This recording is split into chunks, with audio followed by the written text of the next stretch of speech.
자, 골이란 말은 여러분이 골짜기와 연결시키시면 아주 쉽게 이해가 됩니다. 골짜기라는 거를 보니까 갈라졌다는 뜻이 하나 있고요.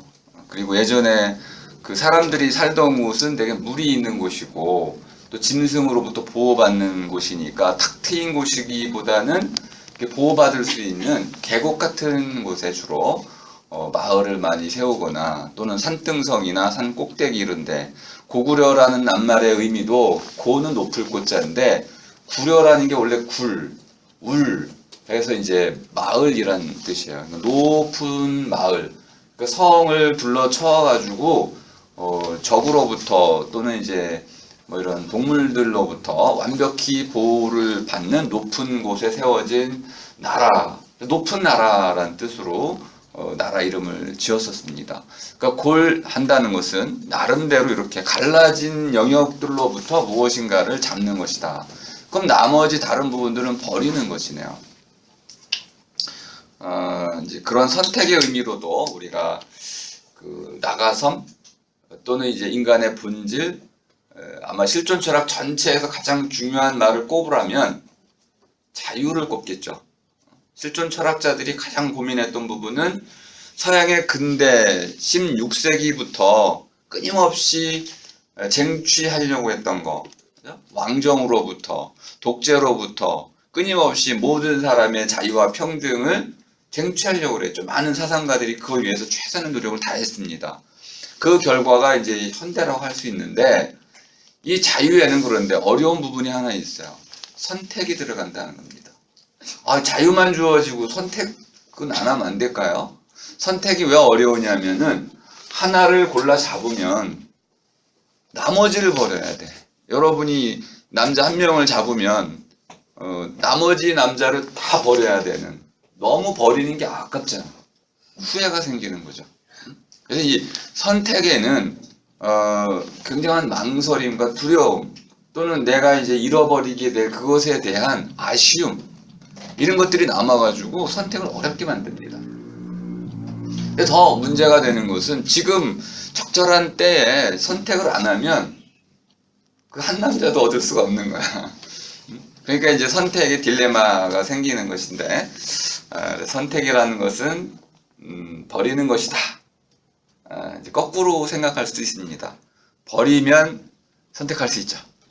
버리지 못하면 선택할 수 없네요. 그래서 선택의 본질은 또 버리는 데 있다라고 보는 세 번째. 자, 마음조림의 경우에는 좀 어려워서 제가 조금 나중에 설명을 드리고 있는 건데요. 마음조림, 마음을 조린다, 마음을 놓는다, 마음 놓이지 않음, 불안이죠. 마음이 근데 왜 놓이지 않을까요? 우리가 늘 마음을 조리고 있진 않으니까 이렇게도 말할 수 있네요. 가끔은 마음을 조리지만 또 가끔은 편하게도 있어요. 그리고 우리 편할 때 행복감을 느끼기도 합니다. 그러니까 마음 조림은 언제나 일어나는 현상은 아니네요.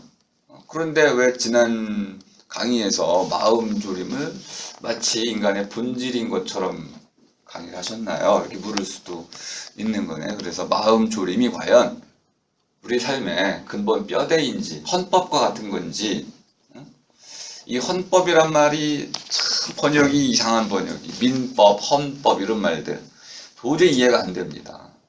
이건 저도 이제 이 말을 좀 바꿔달라고 요구를 많이 하지만, 말을 바꿔 이 법을 개정하는 건 국회에 이제 개정 절차를 거쳐야 되잖아요. 그러니까 국회의원들께서는 이런 노력을 잘 안 하셔요. 학자들이 이런 게 문제가 있다. 여러분 방에 혹시 민법 책이 있나요? 없잖아요. 왜요? 있어도 읽어봐도 이해가 안 되니까. 여러분 그 원룸이나 전세 얻을 때 민법 책을 혹시 들여다보신 분이 있어요? 없어요. 왜요? 민법은 그런 건지 모르니까. 그러니까 민법이라는 것은 우리의 생활, 사람이 살아가는 삶의 사리와 관련된 모든 것을 정해놓은 법이에요. 그러니까 사람 사리법이지 민법이 아니야. 어떻게 살아갈까요? 결혼하고, 상속받고, 뭐 부모와 자식 간의 친족은 어떻게 정해지고, 이런 거 정하는 거잖아요. 사람이 삶을 살아가는 과정 전체에 대해서 정해놓은 법. 이게 사람 살이법이죠, 뭐. 쉽게 정해놓으면, 그럼 우리가 이제 사람 살 때 집을 얻을 거 아니에요. 그럼 집을 얻을 때는 어떻게 얻을까요? 민법을 들춰봐야죠. 계약서는 어떻게 쓸까요? 민법을 들춰봐야죠. 근데 민법이라고 그러니까 민법? 뭔지 잘 이해가 안 돼. 그것도 역시 우리가 번역한 건 아닙니다. 중국에는 민법이 아직 없습니다. 미국도 민법이 없어요. 판례로만 있습니다. 가장 먼저 민법을 만든 나라는 프랑스입니다. 로마도, 그 강력했던 로마도 민법을 못 만들었어요. 민법, 사람이 살아가는 방식은 너무나 다양하기 때문에 법으로 정해놓을 수가 없었던 거예요. 근데 그걸 했던 게 나폴레옹입니다. 강력하죠, 나폴레옹. 실제로 법을 만드는 자리에 40차례 이상 참여했습니다. 나폴레옹이 했던 유일한 한마디는 뭔지, 계속 똑같은 말을 했는데, 쉽게 만들라. 나폴레옹이 했던 유일한 말은요, 쉽게 만들어라. 법을 좀 쉽게 만들어라. 그렇게 해서 프랑스 민법은 많은 사람들이 민법 조항들을 베꼈습니다. 왜? 가장 쉽고 정확하고 아름다운 프랑스어로 쓰였으니까. 이 정도면 자랑할 만하잖아요. 그거에 이제 자극을 받은 독일은 전문 학자들을 동원해가지고 민법을 만들었습니다. 1889년쯤 이렇게 만들었어요. 87년인가? 근데 그건 학자들이 만들었기 때문에 완전 체계적입니다. 구체적인 사례는 다 빼고 핵심 내용만 이론적으로 다 정리를 했어요. 일본은 프랑스냐 독일이냐 선택하다가 독일을 선택했습니다. 독일 민법을 수입을 했죠. 우리는요. 네, 전쟁 기간 중에 한국 전쟁 때 일본 민법을 푸짐하게 가져다가 대충 고쳐서 가져다 쓴 거죠. 중국은 어떤 나라 것을 보려고 할까요? 당연히 독일입니다. 왜? 미국의 이 판례들은 너무나 복잡하고 또 우리랑 자기들하고 잘 안 맞아가지고 실제로 미국의 판례를 가져 쓰기가 어려워요. 그럼 우리도 이제 민법이 제대로 돌아가려면은 우리 현실에 맞는 판례들을 많이 연구해서 그거를 민법 체계 안으로 받아들여야 되겠죠. 이런 노력들이 필요한데 제가 지금 말이 좀 길어졌습니다. 근본 뼈대라는 것은 민법, 헌법 이런 법 근간이 되는 걸 말한다. 세부 사항들은 다를 수 있지만은 골간이라고 말하는 그 부분은 변하지 않는다. 그럼 마음조림이라는 것은 사람의 모든 삶의 속속들이 관여하는 것이다. 이렇게 이해를 해주시면 본질과 좀 유사하다고 볼 수 있네요. 왜냐하면 결국 나가섬의 본질은 또 마음조림이라고 말할 수 있기 때문에 이렇게 그러면 1번과 2번은 아주 유사한 문제가 될 테고요. 3번은 좀 작지만은 우리에게 늘 고민을 불러일으키는 문제입니다. 자, 그럼 요거를 놓고 이제 한번 다수 폭력적이지만은 다수결 한번 하겠습니다. 1, 2, 3번 가운데 어떤 걸 너무 쉬운 거 선택하지 마시고 도전적인 거 한번 선택하셔서 우리 이제 실존 철학에 대한 정확한 이해를 또 가지셔야 되니까 하지만 뭐 3번이 나쁘다는 뜻은 전혀 아닙니다. 자, 1, 2, 3번 것으로 한번 하겠습니다.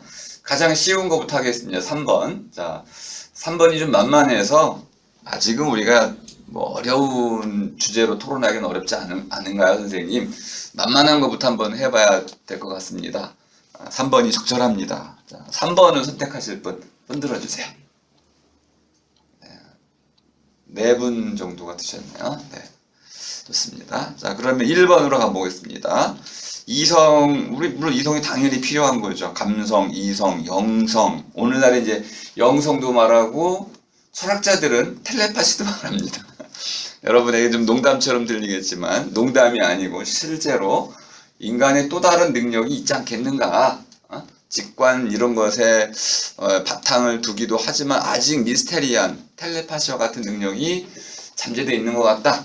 그래서 이제 확장해가고 있는데 그럼에도 불구하고 나가섬 실존이라는 것이 더 중요하지 않겠는가? 상황과의 관계성, 뭐 연결되는 이런 이제 실존 이런 것을 사람의 본질로 봐야 된다. 자, 1번을 한번 토론해 보고 싶으신 분 손 들어주세요. 둘, 넷, 여섯. 네, 내려주시고. 그럼 2번. 자, 마음조림이라는 게 그래도 염려라는 건 참 우리가 쉽게 이해가 되는 거죠. 하루하루 근심이 없는 날이 없죠. 걱정이 없는 날이 없고. 마음조림이라는 것이 뭐 모든 사람의 어떤 근본 삶의 뼈대가 아니겠는가. 물론 이런 경우도 있네요. 우리가 왜 마음 졸이는 삶을 거부하고 싶죠? 피하고 싶잖아요. 마음이 편안하고 건강하세요, 평안하세요, 평화 이런 거 얘기하는 이유는 이거는 비본래적인 것이고 마음을 졸이는 거는 아니 도를 깨우친 분들은 되게 해탈에 들어가면 고통으로부터도 벗어나지 않나요? 그럼 마음 졸임이 고통의 한 종류라고 한다면은 비본래적인 것일 수 있겠다. 그래서 오히려 저거는 비본래적인 것으로 규정을 했으므로 우리는 부정할 수 있다. 원래 인간의 본질은 마음 졸임 같은 거라기보다는 평화에 대한 사랑 이런 것이 아니겠는가라고 볼 수도 있겠습니다. 2번을 선택하신 분 네, 예상을 깨고 네, 2번이 다수가 됐습니다. 좋습니다. 자 그러면은 지금부터 2번을 가지고 한번 토론을 해보시는데 용어는 여러분 마음대로 바꾸실 수 있습니다. 그리고 주제나 이런 논제도 여러분이 좀 상의하셔가지고 여러분 토론에 좀 유리한 쪽으로 바꾸셔도 좋습니다. 염려로 하셔도 좋고 근심, 걱정으로 바꾸셔도 좋고 또는 불안으로 바꾸셔도 좋고 여러분이 좀 잘 하실 수 있는 주제로 선택을 하시되 제가 토론이 잘 되기 위해서 꼭 여러분이 먼저 힘을 쏟아야 될 것은 좋은 예를 찾는 겁니다. 보기를 빨리 찾아내야 토론도 재미있고 또 나름대로 성과도 얻게 됩니다. 그러니까 좋은 보기를 먼저 빨리 찾아내는 거. 그리고 여러분들이 이제 한 5분 정도 가장 좋습니다. 4분이면은 충돌이 좀 생기고요. 5분 정도면 1분 정도 중재를 하실 수 있어가지고 찬반으로 이렇게 나눠서 할 때는 5분 정도 또는 뭐 3분도 가능합니다. 그렇게 해가지고 5분, 3분 홀수로 모둠을 좀 짜셔가지고 토론을 좀 해주시면 되겠습니다. 자, 그럼 지금부터 자리를 만들어 주세요. 혹시 뭐 우리 말 나눔 틀이 없으신 분들은